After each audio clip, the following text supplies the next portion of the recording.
Oke, selamat datang di channel saya. Oke, perkenalkan nama saya Aris Setiawan Bara, NPM 1963 dari Universitas Islam Kalimantan Muhammad Arsyad Al-Banjari atau Uniska di Banjarmasin. Oke, kali ini saya akan membedah suatu coding, ya kan, coding yang dimana ini adalah coding dari berbahasa C++ pastinya. Oke, kita bisa lihat di sini. Oke, ini adalah kode yang saya buat. Pastinya ini tentang apa sih? Nah, jadi codingnya di sini saya buat tentang matematika seperti itu nih. Contoh singkatnya seperti ini. Ada kalkulator, ada konversi suhu, terus ada genap dan ganjil, hitung volume kubus. Sebenarnya bisa aja sih ditambahin, cuman ini sebagai gambaran saja kayak gitu. Oke. Nah, pasti saya menggunakan aplikasi Dep C++. Kalian bisa cari aja di Google. Di sini ada include your stream. Jadi inilah sebuah library. Kalau kalian tahu, ini adalah library dari IDE C++ itu sendiri. Di sini kita menggunakan using namespace std. Dan di sini ada variabel. Ini variabel pastinya ya. Ini kumpulan dari variabel yang saya buat pastinya variabel. Di sini ada char. Char ini apa sih? Char itu sebenarnya suatu variabel yang dikhususkan untuk suatu pemasukan data untuk karakter saja dan mungkin bisa aja angka, cuman lebih dikhususkan untuk karakter alfabet A, B, C, D, F, G gitu-gitu. Semua ini adalah variabel, ini integer. Di sini saya ada banyak sih. Ada pilihan program, pilihan kalkulator. Ini nanti akan kita gunakan untuk menginput uh, apa namanya, data-data yang ada tergantung dari sebenarnya ini bisa aja digabung sih, ini dikomakan jadi cuman ya nggak ya saya bikinnya kayak gini aja supaya dia tuh lebih lebih apa ya, nggak terlalu panjang banget lah, tapi tergantung dari kaliannya. Oke, lalu kita masuk ke dalam int main. Int main ini apa sih? Int main ini supaya coding kita tuh terbaca kayak gitu. Main ini anggapannya dia tuh kayak variabel yang membungkus kumpulan dari coding yang akan kita buat kayak gitu sih. Jadi kita pakai kurung kurawal dan di sini ada do. Nah, kenapa saya pakai do? Jadi inilah sebuah looping atau perulangan. Ya kan, do itu sebenarnya adalah looping. Looping atau perulangan. Ya kan, perulangannya ini sebenarnya ada 3 jenis gitu sih. Ada while, terus ada for, tergantung kebutuhannya. Kenapa sih ini saya menggunakan do? Ini do while ya. Jadi kalau bisa di paling bawah itu ada while-nya. Nah, ini ada while-nya. Nah, kenapa saya menggunakan while? Do while karena supaya dia tuh kayak terlihat seperti main menu gitu loh. Jadi kalau misalnya kita pilih program kalkulator, ketika sudah selesai programnya, kalian bisa lagi mengulang kembali ke program awal seperti itu. Oke, di sini ada ya di sini sebagai penjelasan ya kan. Nah, di sini sebagai penjelasan aja ya kan kayak ada selamat datang atau kalian kreasi kalian sih cuman penjelasan. Ada program bersih tentang perhitungan. Nah, ini program saya tentang perhitungan guys ya. Oke, di sini ada pilihannya pastinya ini adalah sebuah pilihan dari program ini pastinya. Pilihan dalam pilihan dalam program. Jadi ini. Nah, ini dia yang menjadi intinya itu apa ya? Dari program itu ya ini gitu. Sebuah program yang bisa digunakan gitu kan. Ada program kalkulator, konversi suhu, genap dan ganjil, hitung volume kubus, dan menentukan jumlah angka lebih dari angka 5 kayak gitu. Biasanya kita ada data-data tertentu. Toko kasusnya tertentu guys, khusus gitulah. Oke, di sini ada code, masukkan pilihan dan di sini ada chin. Oke, chin ini adalah output. Jadi ini sebuah teks untuk suatu apa ya? Suatu sebuah petunjuk untuk kita masukkan angka. Dan kita juga harus diiringi dengan chin. Lalu, nah ini pilihan program ini variabel dari variabel sebelumnya. Dan maka dari tadi saya bilang bahwa ini variabel untuk penginputan data nanti saya gunakan. Ini adalah chin. Chin ini pasti untuk input data. Oke. Lalu kita masukkan ke dalam switch. Nah, ini adalah switch bercabang ya sepertinya. Ini adalah switch dimana digunakan untuk pemilihan pastinya. Nah, jadi kalau misalnya kita pilih atau tekan satu, dia harus sesuai dengan angka yang ada di depan ini pemasukannya. Jangan sampai kita memasukkan huruf. Kalau huruf nanti dia bakal error. Nah, kalau kita sudah jalankan, masukkan pilihan, kita pilihkan antara 1 sampai 5. Tetapi kalau kita pilih 6, dia bakal nggak ada pilihannya. Cuman kalau misalnya kita pilih satu nih misalnya, kalau kita tekan masukkan angka 1, dia bakal masuk ke kasus yang pertama, yaitu adalah program kalkulator. Nah, di dalam kasus satu ini, ya kan? Kita masuk ke dalam program kalkulator. Nah, di program kalkulator kita bakal ada cabangnya lagi di dalam, ada program lainnya yaitu adalah tambah, kali, bagi, kurang. Nah, di sini kita masukkan pilihan lagi pastinya. Ketika kita masuk ke dalam program kalkulator, kita bakal dipilih kita mau kalkulator dalam hal apa, tambah, kali, bagi, kurang. Dan kita disuruh lagi untuk masukkan pilihan kalkulator. Nah, kembali lagi untuk memasukkan pilihan kalkulator ya pastinya kita pakai angka gitu kan. Nih, pilihan kalkulator integer. Kita pilih antara 1 sampai 5, 4 gitu kan. Kalau misalnya 5 ya nggak ada pasti. Kalau misalnya kita pilih 1 misalnya, dia bakal masuk ke sini. Nah, if ini apa sih? Nah, di sini saya menggunakan suatu pengkondisian, ya kan sekitar ada berapa kondisi ya? Wow, lebih dari 3 ya? Oke, memang tergantung sih. Sebenarnya pengkondisian itu tergantung dari kasusnya dulu. Kasusnya ya seperti ini itu bisa gitu. Lebih dari 10 pun kalau mau. Jadi sini menggunakan if. Oke. Nah, if itu artinya jika gitu kan, suatu pengkondisian. Misalnya kita masukkan 1, maka pilihan kalkulator kita harus memasukkan ini kenapa? Sebagai dia tuh sebuah apa ya, penghubung gitu loh. Misalnya kita masukin 1, dia bakal masuk ke sini. Sama dengan 1-nya 2 kali. Jika kita masukkan 1, dia bakal masuk ke program tambah. Dia masuk ke program tambah. Nah, namun jika kita memasukkan 2, dia bakal masuk kali. Nah, kenapa kita harus menggunakan else if? Nah, artinya else if itu suatu pengkondisian yang dimana apa namanya bahwa ini belum berakhir gitu. Bahwa kondisi ini belum berakhir. Berarti masih ada di bawahnya kayak gitu. Nah, misalnya kita pilih 3, dia bakal masuk ke 3 ini. Nah, maksudnya itu supaya apa ya? Ya else if itu digunakan untuk suatu pengkondisian yang lebih dari 2. Kalau kita menggunakan else di sini, dia bakal eh, pilihan ketiga ini nggak bakal masuk gitu. Masa kita else terus dan itu bakal error codingnya, maka harus pakai else if. Karena ini menandakan bahwa ada kondisi lain di bawahnya kayak gitu loh. Dan else if ini juga berguna untuk ya pastinya kita bisa melewati ini gitu. Tergantung kita pilihnya apa gitu kan, tergantung apa namanya? Argumennya apa kayak gitu loh. Kalau misalnya kita masuk 3, ya masuk program bagi. Nah, dalam setiap if ini ya kan. Nah, dalam pengkondisian ini semuanya di bagian akhir seluruh dari apa programnya itu aku kasih suatu pengulangan. Nah, inilah. Nah, ini dia yang seperti aku bilang sebelumnya bahwa ini digunakan untuk supaya kita tuh mengembalikan ke coding awal kayak gitu loh. Nah, di sini pastinya kita bikin variabel pengulangan. Jadi aku gunain char. Karena do while itu saya buat dia tuh kayak yes atau t gitu kan. Makanya pakai yt. Nah, kenapa pakai yt? Kalau misalnya kita tekan t nanti di suatu program ketika kita selesai jalanin program ini nih, nanti di akhir bakal keluar ini. Ingin mengulang program ini? Nah, kita pilih y atau t. Nah, harus huruf besar ya. Kalau nggak huruf besar dia bakal error kayak gitu. Dan cinnya ini untuk input pastinya dan itu mengarahnya ke variabel pengulangan. Nah, itu dia. Jadi semuanya itu saya kasih ini. Nah, ini kan 1, 2, 3 sampai di kasus 2 pun saya kasih ini. Nah, di sini adalah program suhu. Nah, program suhu. Ya, kembali lagi nih. Maka dari itu saya bilang di switch ini dia bakal ada tampilan ini. Lalu ketika ada tampilan ini, ketika kita pilih 2, dia bakal masuk ke case 2. Kalau kita pilih 3, dia bakal masuk ke case 3. Mungkin kira-kira ngerti ya maksudnya. Sama kayak if tadi. Jadi tergantung kita mau milih yang mana. Jangan sampai kita milihnya itu pakai apa namanya huruf, tapi sesuai dari angka di depan ini loh. Jadi karena memang didesain seperti itu. Kalau misalnya pilih setiga, kita masuk ke dalam program genap dan ganjil. Nah, tadi misalnya kita pilih 2, kita bakal masuk ke program suhu. Nah, dalam program suhu ini ada apa aja sih? Nah ya, pastinya kita pakai ya seperti di kalkulator, pakai pilihan konversi suhu atau ya pemilihan program lagi ya kan ada pengkondisian lagi di dalam setiap kasus. Nah, di sini ada pilihan konversi suhu.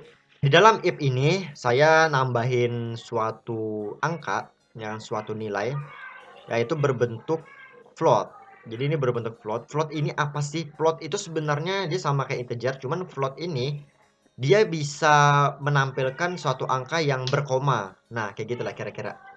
Misalnya nih 0,8 kayak gitu kan, atau 1, berapa-berapa gitu. Kenapa saya menggunakan float? Ya karena berkoma gitu. Dan di sini saya juga bikin konversi suhu pastinya. Nah, pasti saya menyiapkan apa saja yang dibutuhkan oleh konversi suhu tersebut. Nah, pastinya misalnya ini kan Celsius ke Reaumur. Nah, rumusnya itu kan 4/5 kali skala Celsius. Nah, karena di sini saya apa ya?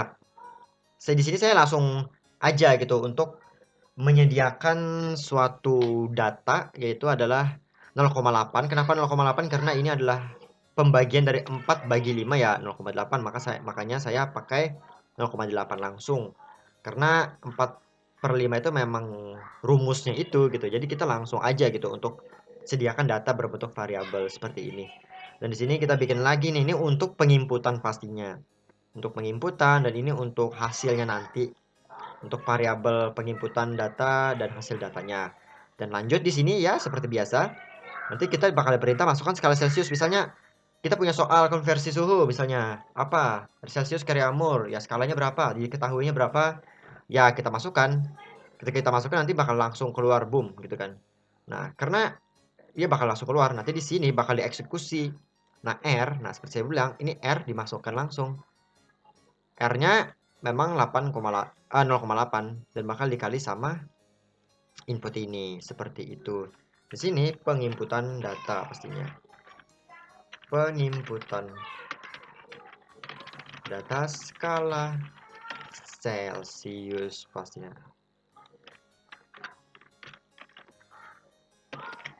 Dan sisanya, nah, seperti saya bilang, di setiap akhir pasti ada yang seperti ini karena saya kasih semuanya supaya dia itu bisa mengulang gitu. Begitu juga dan Fahrenheit ya kan. Di sini juga ya seperti saya menggunakan else if, saya menggunakan float f, dan di sini langsung saya bagi 9/5 tergantung rumus, dan sisanya ya sama seperti tadi dan sama. Dan ini else if int 273. Kenapa? Ya karena memang rumusnya dia 273 gitu. Dan di sini ya seperti biasa input berapa skalanya bakal ditambah sama ini. Karena dia tambah ya, dia tambah 273 sama skala Celsius yang diketahui, dan seperti biasa ada pengulangan. Oke, seperti itu. Dan kita masuk ke kasus yang ketiga. Nah, di kasus ketiga ini yaitu adalah suatu genap dan ganjil gitu kan. Genap dan ganjil, menentukan genap ganjil angka. Nah, di sini saya pastinya langsung bikin variabel. Di dalam kasusnya bisa kok langsung bikin variabel baru seperti ini, input angka. Lalu saya bikin ya hasil genap ganjil seperti biasa. Seperti biasa kita menentukan angkanya genap ganjil itu apa gitu kan. Jadi di sini langsung penginputan angka. Misalnya kita mungkin mengetahui misalnya 18.955 misalnya. Apakah itu ganjil atau genap? Nah, dia bakal langsung dieksekusi di sini. Nah, di sini pastinya saya menggunakan pengkondisian dua kondisi aja sih ini. Satu kondisi atau dua kondisi ya ini. Ya inilah. Ini satu ya. Nah, nanti di dalam sini argumennya ya input angka. Ini adalah suatu modulus seperti itu. Dan di sini ada dua. Mungkin kalian bertanya nih, input angka persen 2 sama dengan 0. Ini maksudnya apa sih? Jadi adalah suatu modulus pastinya ya. Secara simpelnya, kalau misalnya kita masukkan input angka, itu bisa input angka ini yang kita masukkan angkanya berapa. Jika bisa dibagi 2, maka angkanya akan genap. Tapi kalau misalnya nggak bisa dibagi 2, dia bakal jadi ganjil. Nah, singkatnya seperti itu. Dan seperti biasa, saya kasih perulangan di akhirnya.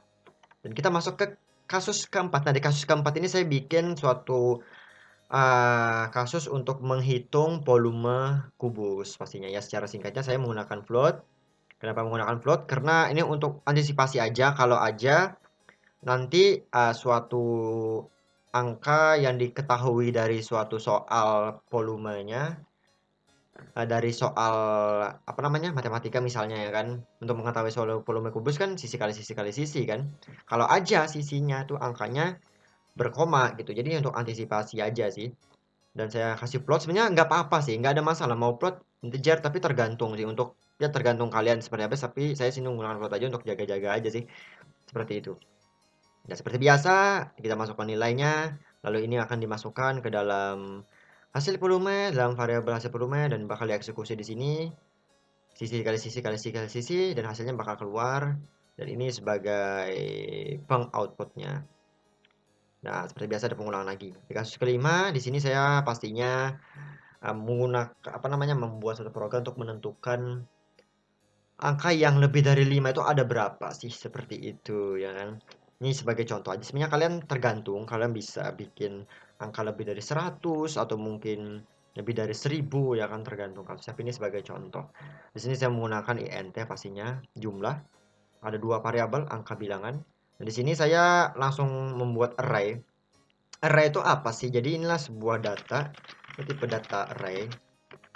Array itu sebenarnya adalah sebuah tipe data yang menggunakan tutup kurung seperti ini.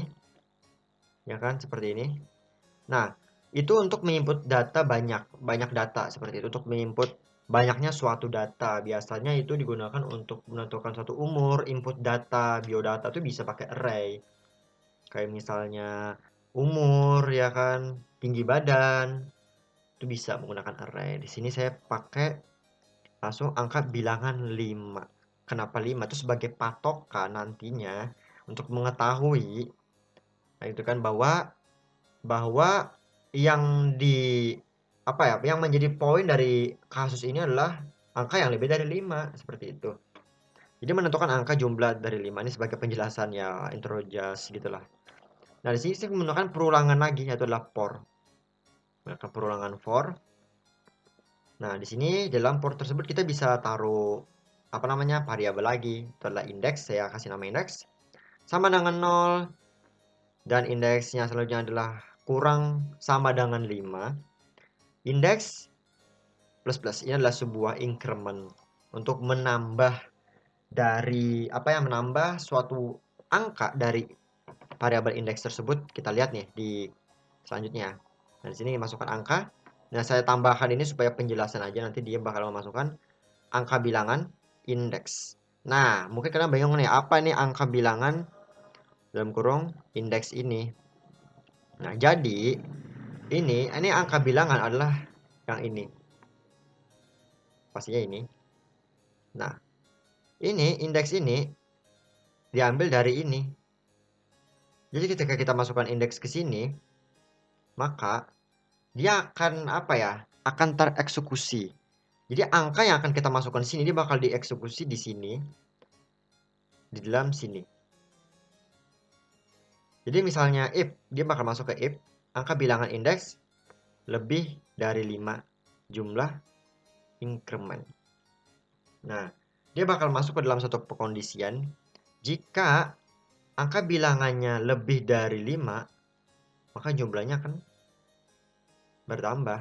Nah, jumlah increment ini apa sih? Jadi jumlah increment ini dia tuh sebagai penanda gitu loh untuk outputnya nanti, untuk mengetahui berapa sih banyaknya gitu loh.